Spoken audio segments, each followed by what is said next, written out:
林晨，你是不是疯了？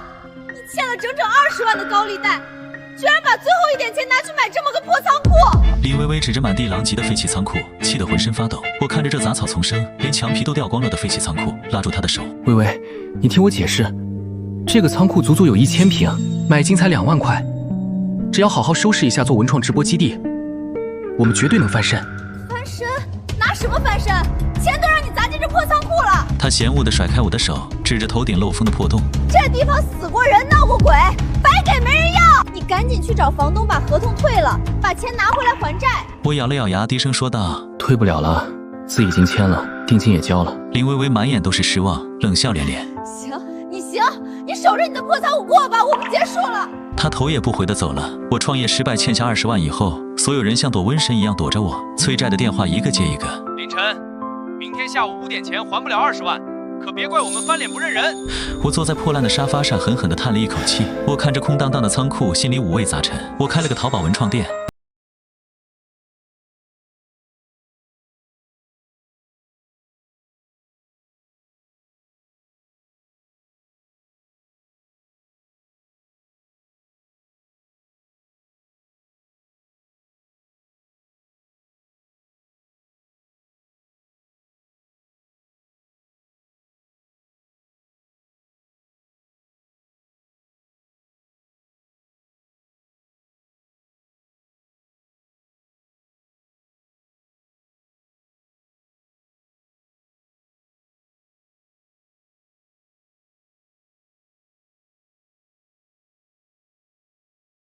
进了仓库，心里还是有点成就感。第二天下午，我在清理仓库最里面的角落时，脚下突然一空，我吓了一跳，连忙后退一步，低头一看，脚下的水泥地板裂开了一道缝。我蹲下来，用手敲了敲地板，咚咚咚，是空的。我心里咯噔一下，这个仓库建成几10年了，地板怎么会是空的？难道下面有地下室？我找来一根铁棍，沿着裂缝撬了起来。水泥地板并不厚，没费多大劲就撬开了一块，一股尘封多年的霉味扑面而来。我打开手机手电筒往下照去，下面不是地下室，而是一个挖出来的土坑，坑里面放着一个锈迹斑斑的铁箱子，箱子很大。我找来一把锤子，用力砸向锁头，哐当一声，锁头应声而断。我把箱盖掀开的瞬间愣住了，里面是一件件布满红绿的青铜器，有鼎，有爵，有尊，有尊，造型古朴，纹饰精美。我拿起一个青铜爵，入手沉甸甸的，上面的饕餮纹清晰可见，工艺精湛。我虽然不懂文物，但也知道这东西绝对不简单。我数了一下，这个箱子里一共有23件青铜器。而这样的铁箱子在土坑里还有10几个，我的脑子一片空白，手脚冰凉。几百件青铜器，这得值多少钱？几百万、几千万还是上亿？我连忙把箱盖盖好，假装什么都没发生。我靠在墙上大口大口的喘气。我本来只是想找个地方放货，没想到竟然挖到了这么大的秘密。我不是在做梦吧？我掐了自己一把，疼得龇牙咧嘴。是真的，这一切都是真的。这里面的东西随便一件拿出来，可能都够我还清那20万网贷。不止还债。我蹲在墙根底下，后背贴着冰凉的水泥板，大口大口的喘气。第一件事是保密，千万不能声张。第二件事是转移，必须尽快找个更隐蔽的地方藏起来，东西埋在地板底下，太不安全了。这个仓库连个像样的门锁都没有。第三件事是鉴定，我不懂文物，不知道这批青铜器是真是假，是什么年代的，值多少钱。我挑了一只最小的青铜爵，用旧报纸裹了好几层，塞进背包最底层，然后把地板砖重新铺好，把清出来的垃圾堆在上面，仔仔细细压平。但这些东西到底是谁藏在这里的？如果是真文物，为什么藏在地板底下这么多年没人来取？如果不是文物，是仿制的，那我碰了它们会不会引火烧身？越来越多的谜团在我心里涌现，思索再三，我还是连夜找了个隐蔽地方挖坑把东西埋了。做完这一切，天已经蒙蒙亮了。第二天一早，我揣着那个最小的青铜爵，偷偷去了市文物鉴定中心。鉴定中心的张教授是国内有名的青铜器专家，他看到我手里的青铜爵，眼睛一下子就亮了。他戴上老花镜，拿着放大镜仔细地看了足足半个小时。小伙子，你这个东西是从哪里来的？张教授的声音有些颤抖，我心里一紧，随便编了个理由。是我爷爷传下来的，家里穷，想问问能值多少钱。张教授叹了口气，眼神复杂地看着我。小伙子，你可真是好运气啊！这是商代晚期的青铜爵，珍品无疑，而且是王室用的礼器，品相完好，工艺精湛，保守估计价值至少500万。500万，一个小小的青铜爵，就值500万。那仓库里的几百件，岂不是价值上亿？揣着青铜爵，我从鉴定中心出来，脚都是飘的，阳光刺眼，我脑子嗡嗡响。商代国宝，一件就值500万，仓库里整整13箱。几百件，价值根本不敢想。我手里攥着价值500万的青铜爵，却感觉像攥着一颗定时炸弹。我摸索着怀里的宝贝，心情复杂，最终下定了决心。我蹲在仓库的地上，死死盯着恢复原状的地板，烟一根接一根的抽。催款的最后通牒就在明天下午5点，他们什么事都做得出来。我愤懑地挠着头，我深吸一口气，拨通了张教授的电话。小林，这么晚了，你有什么事吗？张教授，我想把所有文物尽数捐给国家。那才是他们的归宿。电话那头沉默了良久，正当我心里打鼓的时候，张教授那头传来欣喜和赞扬的声音：“年轻人，好样的！你明天来办手续吧。你这样的有为青年，国家不会让你失望的。”第二天，我带领张教授和工作人员挖出了我藏好的国宝，专业人员小心翼翼地将所有文物都保存好。看着这些文物都被珍惜保护，我的内心的大石头终于落了地。临走时，张教授拉住我的手：“小林，这批文物的价值远超你的想象。国家对于重大文物捐献者有专项奖励资金。”我震惊得说不出话。另外，你昨天拿来的那个青铜爵上面的饕餮纹非常有代表性。我听说你原来是做文创的，正巧我有个学生也在做国潮文创，一直想找正版的文物纹样授权，我帮你牵个线，提前预支你3年的授权费，把你的文创店搞起来。我内心激动万分。真的吗，张教授？太感谢您了！没想到我的善举竟然给我带来了意外之喜，还解决了我的燃眉之急。过了几天后，张教授的电话打了回来：“小林，成了，你获得了国家奖励的500万奖金，我学生那边也谈妥了，他会给你一笔钱，你们一起把中国文创做起来。我相信你的人品和能力，加油干，年轻人！”我感激地挂断电话，手机连续弹出2条银行到账短信，支付到账800万元。我看着屏幕上的数字，手止不住地发抖。我这辈子都没见过这么多钱，而且每一分钱都干干净净、光明正大。就在这时，仓库的门被一脚踹开，3个壮汉闯了进来。为首的黄毛手里拿着铁棍：“凌晨，还钱的时间到了，20万，今天拿不出来，我卸你一条胳膊！”我缓缓抬起头，嘴角勾起一抹冷笑。我拿出手机，当着他们的面点开了转账界面，支付到账20万元。清脆的提示音在空旷的仓库里格外响亮。黄毛愣住了，手里的铁棍哐当掉在地上，他不敢相信地看着自己的手机。你哪来的这么多钱？我站起身，拍了拍身上的灰。怎么，只许你们催债，不许我赚钱？钱已经还清了，以后别再来烦我。再敢来，我直接报警！黄毛脸色一阵青一阵白，带着2个小弟灰溜溜的走了。我靠在墙上，长长的舒了一口气，压在我心头的大山终于搬走了一块。钱真是个好东西，能让所有看不起你的人都闭上嘴。但我心里清楚，这只是开始。20万的钱还清了，我也可以开始规划下一步怎么做了。800万到账后，我先把仓库彻底改造。1楼留着文创直播区，2楼隔出温馨卧室，刷白墙，铺实木地板，装了全屋恒温空调，家电全挑顶配，进口双开门冰箱、智能洗衣机、超薄曲面电视，嵌入式厨房全套。卧室摆了软乎乎的高档床垫、衣柜、书桌，一应俱全。直播区更舍得砸钱，专业高清摄像头、顶级声卡、补光灯阵列、高配台式机，全套文创打样设备，连直播背景墙都做了国风定制。看着焕然一新的仓库，再也不是阴暗破旧的样子，而是又舒服又体面的家，还有专业直播基地。我坐在窗边，看着阳光洒进来，心里百感交集。谁能想到，几个月前我还欠一身债，住破烂出租屋，被谈了5年的前女友嫌穷甩了。如今住着舒服房子，有自己的事业，以前想都不敢想的日子，现在轻轻松松。前女友林薇薇要是看到现在的我，怕是做梦都想不到。当初她嫌我穷弃我而去，殊不知她丢掉的是她这辈子都高攀不上的人生。时来运转，不过如此。忙完直播基地改造，我坐在新书桌前，点开微信视频通话，屏幕接通，爸妈的脸出现在画面里。他们看着我身后干净明亮的房间，崭新的家具，眼神又惊又喜。妈眼眶泛红，语气满是欣慰。不用你寄钱。我笑着点头。爸妈，等直播基地正式运营，我就把你们接过来。这边房子大，我专门给你们留了房间，以后咱们一家团聚。爸妈笑得合不拢嘴，连连说好。挂了视频，我靠在椅上，眼神坚定。800万奖金，我一分没乱挥霍。装修、买设备、改造基地，剩下的钱都留着创业。钱从来不是靠省出来的，是靠钱生钱。我现在有文物授权、直播基地、文创资源，接下来就是把事业做起来，把日子越过越好。创业这条路难是难，但我不怕。直播基地刚收尾，我正指挥工人调试专业补光灯，摆放文创样品，手机突然响了。有空吗？出来吃个饭吧。他语气带着一丝刻意的温柔，听着就假。我淡淡开口。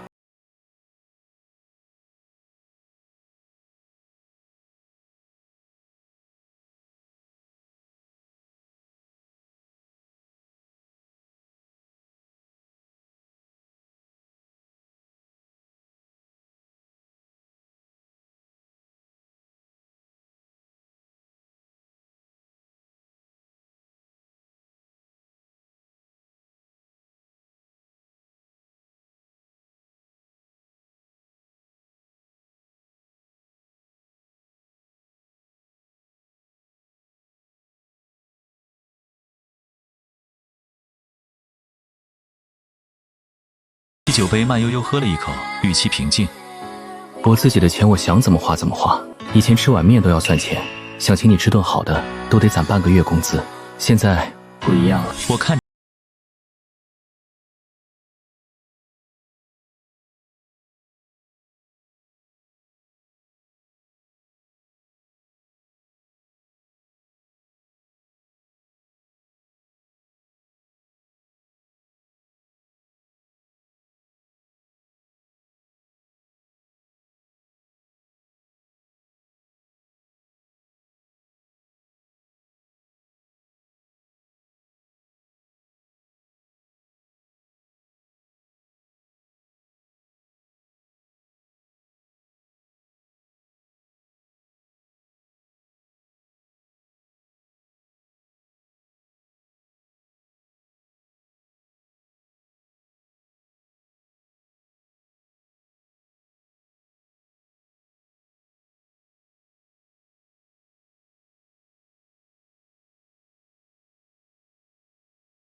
里暖黄灯光柔和，空气中飘着食物的香气，精致水晶吊灯折射着微光，桌上摆满鱼子酱、澳洲和牛、龙虾刺身。林微微愣住，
做了公司，名字叫晨光文创。张教授的学生给我介绍了几个设计师，我把30万授权费全部投进去，开发第一批产品。第一款产品是青铜纹饰的手机壳，饕餮纹、云雷纹、夔龙纹，每一个纹样都有出处，每一款产品都有故事。我决定自己做自媒体，拍视频讲文物背后的故事。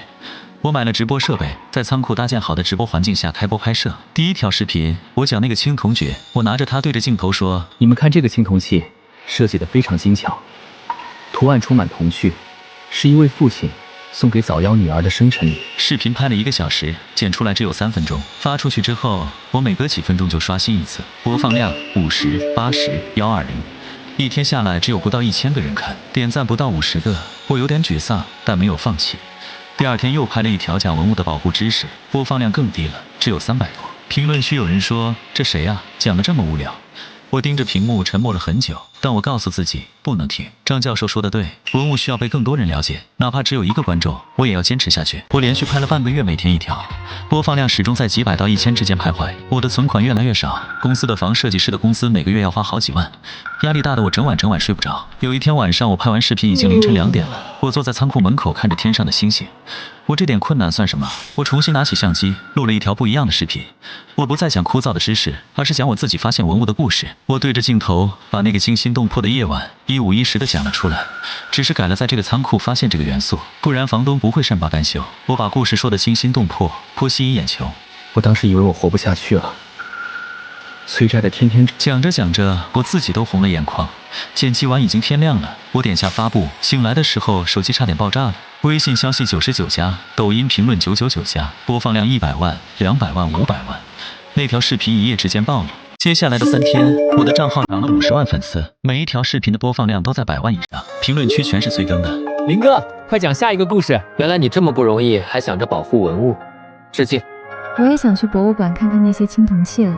广告商也找上门来了。第一个找我的是一家文化公司，想出100万块在我的视频里投广告，我拒绝了，我不想掐烂饭。第二个是一个博物馆，想请我帮他们做文创联名，我答应了，这是正事儿。1周之内，我接到了10几个合作意向。最让我激动的是，张教授打电话告诉我，想跟我合作开发一套国宝复刻系列产品。我挂了电话，激动地站起来欢呼。我坐在那张破旧的折叠床上，想起了林薇薇说的那句话：“你抱着你的破仓库过吧。”我笑了，这哪是破仓库，这是我的福地。视频爆火后的第2周。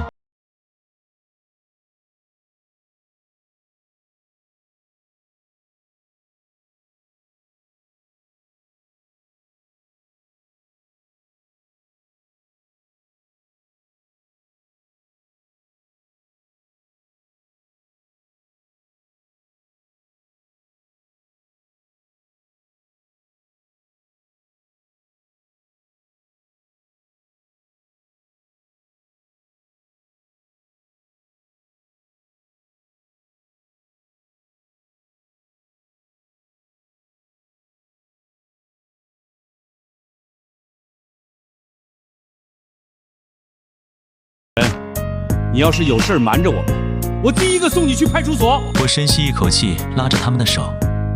我带你们去一个地方。我带爸妈去了市文物鉴定中心，张教授已经在等我们了。我把捐献证书和奖金批文拿给他们看，上面写着林晨同志捐献商代晚期青铜器357件。我爸拿着那张证书，手在发抖。张教授走过来，握住我爸的手。老哥，您养了一个好儿子啊！这批文物价值上亿，他一件都没留，全部捐给了国家。他是英雄。我妈哇的一声哭了出来，抱着我。晨晨，妈错怪你了，妈不是故意的。我爸的眼泪也在眼眶里打转，但他忍住了，拍了拍我的肩膀。好小子，比老子强，以后这个家都听你的。我带他们参观了鉴定中心，看了那些正在修复的青铜器。我爸指着一个青铜鼎问我：“这个就是你挖出来的？”我点了点头。他沉默了很久，说了一句话：“你爷爷当年也是考古队的，他要是知道你干了这事儿，他在九泉之下也能闭眼了。”我第一次知道，原来爷爷是考古队员。那一刻，我突然觉得这一切都是命中注定。我刚把父母安顿到我新买的房子里，二姑就来了。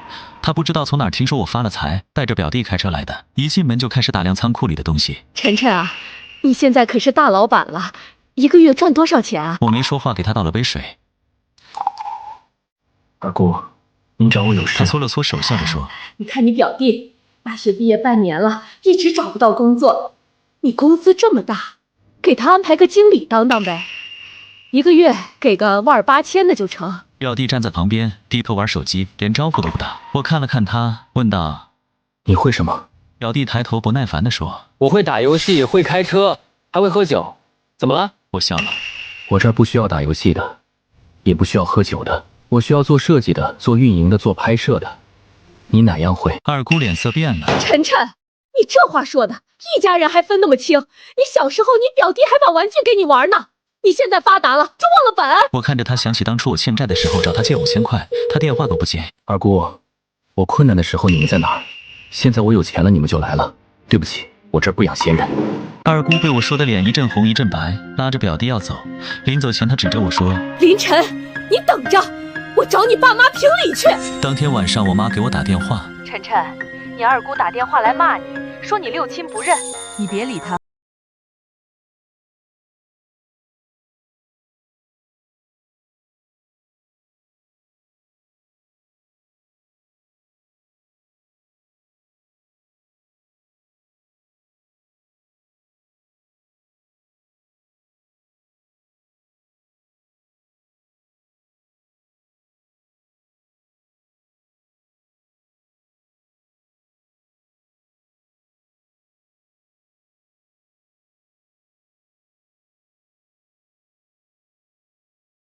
是我了。一天午后，仓库门口忽然围了不少人。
爱我。我不再跟他们废话，直接拿出手机，当着所有围观街坊的面报警。喂，警察同志，我这里有人恶意敲诈勒索，张口就要50万，还恶意造谣诽谤，麻烦你们过来一趟。电话刚挂，周围瞬间安静。李薇薇和他妈的脸色刷得惨白，慌了神，转身就要往人群外挤，被我一把拉住，直到2名警察快步走了过来。谁报的警？什么情况？我指了指林薇薇母女，他们恶意敲诈我50万，还当众造谣毁我名誉，我监控都拍下来了。警察当即上前，请跟我们走一趟吧。李薇薇吓得腿软，哭着求饶。警察同志，我们不是故意的，就是闹着玩的。他妈也慌了，不停辩解。误会，都是误会。警察没理会他们的辩解，把他们带走了。恶人终究会得到应有的惩罚。视频爆火后的第3个月，我的粉丝突破了200万。有一天，一个投资人老陈找到了我。林总，我看过你的视频，你的内容很有价值，我想投你500万。我愣住了。500万？我1个月前还在为房买发愁。我问他，你为什么看好我？老陈说，文创赛道是风口，你有内容能力，有正版授权，还有国博的合作资源，而且你宣传的都是中华传统文化正能量，你不火谁火？我想了一夜，签了合同。500万到账的那一刻，我的手在发抖，不是因为激动，是因为责任。这500万不是我一个人的，是所有相信我的粉丝，相信我的投资人给的。我不能让他们失望。我买下了隔壁的厂房，扩大了办公面积，招了设计师、运营、拍摄、剪辑，团队从3个人变成了30个人。仓库里不再冷清了，每天都有人加班到深夜。我看着大家忙碌的身影，想起了半年前那个欠着20万，坐在仓库里等死的自己，恍如隔世。人生啊，真是不可思议。公司融资后，我推出了第1款文创产品——青铜时代系列丝巾。每条丝巾上的纹样都是张教授亲自审核的，保证出处准确。产品上线那天，我紧张的一夜没睡。凌晨0点产品上架，1分钟卖了5000条，10分钟卖了3万条，3小时库存全部售罄，销售额突破600万。我的手机被消息轰炸了，微信响个不停。运营总监小赵冲进我的办公室，林总，爆了，全爆了！我坐在椅子上长长的吐了一口气，成功了，我真的成功了。文物不是在博物馆里落灰的摆设，它们是活的，它们会说话，会讲故事，会走进每一个普通人的生活里，这就是我做文创的意义。丝巾爆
这才是真正有意义的事。做同样内容的一个同行，姓王，也做文物科普，他的粉丝一直被我压着，心里不服。一开始只是在评论区阴阳怪气，我没当回事儿。但后来事情变了味。有一天，他突然在网上发了一篇长文，文章写的煞有介事，说我产品上的纹样是盗用的，没有正规授权，还说我所谓的捐献文物是假的。更毒的是，他说我是一个文物贩子。文章发出去之后，评论区炸了，有人信了，跑来骂我。凌晨就是个骗子，什么国宝守护者。就是个文物贩子。我的账号一夜之间掉了几10万粉，评论区全是谩骂，私信里全是诅咒，有人甚至扒出了我的老家地址，说要去找我爸妈算账。我的员工看到这些气得不行，小赵红着眼睛问我：林总，我们要不要发声明澄清？我看着屏幕上的恶评，沉默了很久。我说：不急，让他跳，跳得越高，摔得越惨。但我心里清楚，这一次不一样，不是简单的嫉妒，是有人想要我死。我让律师开始收集证据。1周后，我准备好了所有材料，但就在我准备发视频澄清的时候，更大的风暴来了。王老板放出了一段录音，录音里有一个声音说：这些文物都是真的，回头把钱给我，我捐文物给国家，怎么可能？我又不傻，营销手段懂不懂？录音被剪辑过，听起来像是我的声音，但我知道那不是我。那段录音被全网转载，播放量破亿。凌晨倒卖文物实锤，国宝守护者人设崩塌，建议官方介入调查。我的公司门口被人堵了，有人举着横幅骂我骗子，广告商纷纷解约，合作方撤单。小赵哭着跟我说，有人往公司寄了恐吓信。我打开信封，里面是一把生锈的刀和一张纸条，纸条上写着倒卖国宝不得好死。我坐在空荡荡的办公室里，手指冰凉，窗外的天黑了，光明似乎被彻底驱散，但我心里清楚，我没有做错任何事。而此刻，对面那个王老板声音比我大得多。事情发酵了半个月，我的账号被封了，公司被迫停业，员工走了一大半。小赵走的那天，红着眼睛跟我说：“林总，我相信你。”我点了点头，什么都没说。我相信你这4个字，在那半个月里，我听到的次数越来越少。一开始还有粉丝在评论区替我说话，后来被骂得不敢出声了。我不知道谁能救我。张教授打过一次电话，说他正在联系媒体帮我澄清。张教授，别急，现在风口浪尖，你说什么都没人信。挂了电话，我坐在仓库里，看着那面撬开过的地板。明明在做对的事，却要被全世界误解。我喝完了最后一壶茶，做了一个决定，先回老家，等风头过了再说。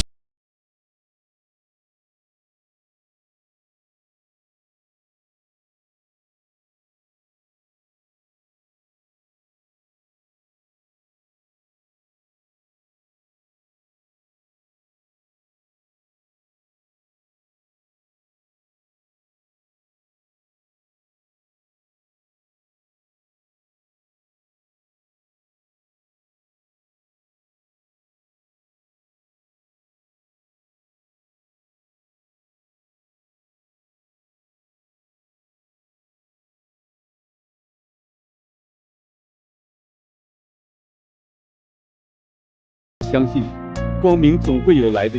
那天晚上，我妈做了一桌子菜，我爸开了一瓶藏了好几年的酒，给我倒了一杯。儿，爸以前老说你没出息，爸错了，这次的事你受委屈了。我鼻子一酸，仰头把酒干了。第二天一早，我被我爸叫醒了，起来，跟我去地里。我愣了一下，去地里干嘛？干活。晨光熹微，乡间小路带着露水，泥土气息扑面而来。我爸扛着一把旧锄头走在前面，背影硬朗又沉默。我默默跟在身后，一路走到村后那块闲置空地。到了地头，他把锄头递给我。你不是说要给家里盖房子吗？先把地基的荒草清了，从今天开始，咱们自己动手干。我接过锄头，沉甸甸的，刚握上手就觉得生疼。太阳渐渐升起来，火辣辣的晒在后背，没一会儿就汗流浃背。干了半个钟头，手掌心磨得发红，慢慢起了水泡，又胀又疼。我爸蹲在地头看着我，缓缓开口：“儿，你知道我为啥带你来这儿吗？这块地是你爷爷当初留下的。知道你爷爷当年为啥放着好好的农民日子不过，非要去干考古吗？”我停下手里的活，摇了摇头。这是我第一次听爷爷的旧事。我爸缓缓道：“你爷爷年轻时就是个普通农民工，一辈子面朝黄土。几十年前，他在地里干活，意外挖到过一块青铜器残片。他二话不说，第一时间就报了警，联系了考古队。村里人知道后都说他傻，放着钱不赚，主动上交，脑子被驴踢了。你爷爷从不反驳，就凭着一股倔劲儿，跟着考古队打下手，从临时工干起，一点点学，一点点熬。硬是从农民工逆袭成正式考古队员，干了一辈子文物保护。他看着我，眼神格外郑重。村里人笑了他一辈子傻，可他守了一辈子良心，护了一辈子文物，一辈子堂堂正正。他拍着我的肩膀：“儿，你现在跟你爷爷当年一模一样，你捐文物做文创做的是对的事儿，可网上有人黑你、骂你、笑话你，那也只是暂时的。人生像这块黄土地一样，坑坑洼洼，有平有陡。”父亲递给我一颗橄榄，我吃下苦的直皱眉，忍住了却开始回甜。人生就像橄榄，先苦后甜，扛住喽！我握着锄头，指节发白，却越攥越紧。是啊，我不能放弃。我跟爷爷一样，做的是对的事。我早就一无所有过一次，欠债被分手，全网黑，最惨的日子都熬过来了，还有什么好怕的？太阳越来越烈，我重新举起锄头，一下一下用力刨着地里的荒草。只要扛住，一切都能好起来。在地里干了1周的活。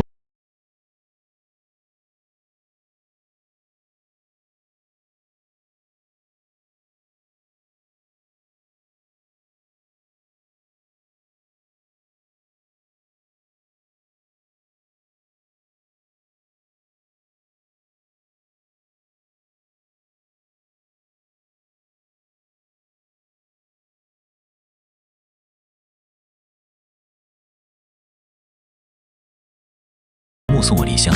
回到仓库的第一天，我在门口听到了小猫的叫声，循着声音找过去，在墙角的下水道里发现4只湿漉漉的小奶猫，用旧毛巾裹住抱回了仓库。正用吹风机给它们吹干的时候，仓库的门被敲响了。开门一看，是一个披着长发的美丽姑娘。你好，请问你有没有看到几只小猫？橘色的、白色的，一共4只。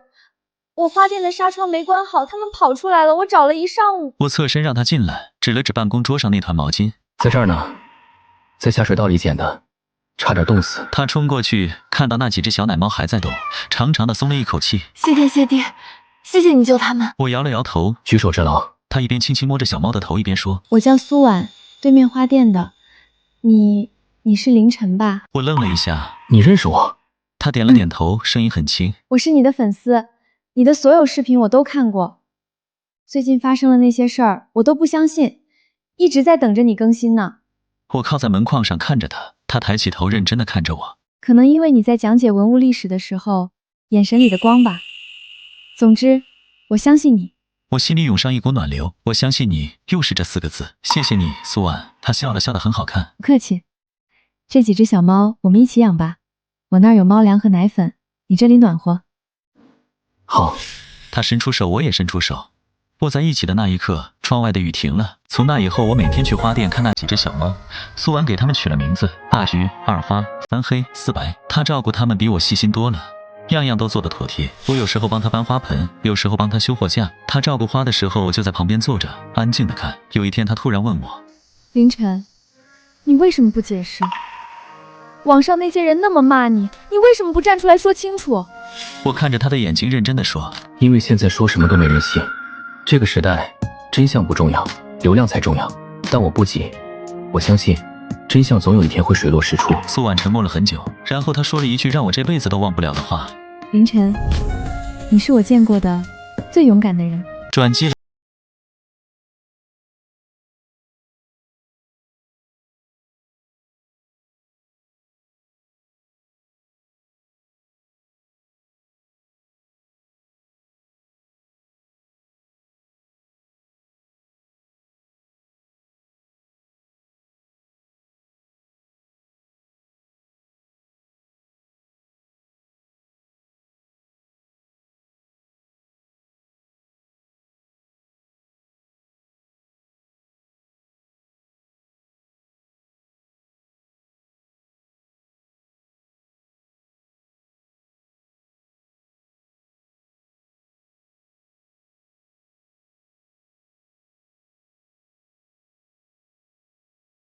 件证书，这是每一件文物的编号和档案，白纸黑字，清清楚楚。镜头前，张教授眼含热泪，我站在旁边，眼泪也忍不住掉了下来。张教授的视频发出去之后，舆论哗然，国博官方账号转发了视频，并宣布了一个重磅消息：国家博物馆将举办凌晨同志捐赠文物特展，展出他捐赠的全部357件商代青铜器，展期3个月，向公众免费开放。消息一出，全网炸了。原来凌晨说的是真的，国博都出来证明了，还有什么好说的？风向彻底变了，我的账号被解封，一夜之间涨了500万粉丝，流量更胜从前。那些之前解约的广告商又纷纷找上门来。王老板的报应来得很快，张教授的视频发出后，警方介入了调查。他以前就是个倒卖文物的贩子，他的公司表面上是做文创，更讽刺的是，他的历史学博士论文查重率高达80%，连知网是什么都不知道。他被警方带走的那天，我正好在仓库里剪片子，小赵激动地冲进来喊：“林总，林总！